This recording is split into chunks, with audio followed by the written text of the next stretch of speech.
Մենք տեսնում ենք այսօրվա մեր երկրի ճակերտավոր ղեկավարը, գլխավոր ստախոսը, իր ստախոս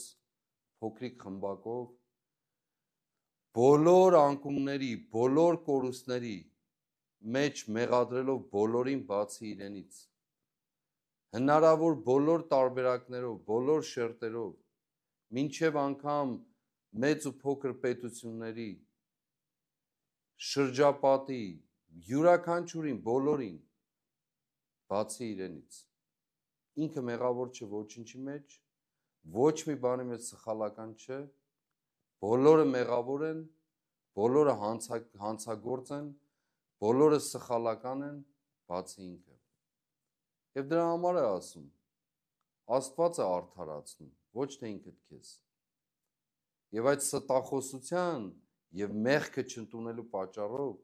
մենք այսօր որպես պետություն, երկիր, հասարակություն առանձին անձինք հայտնվել ենք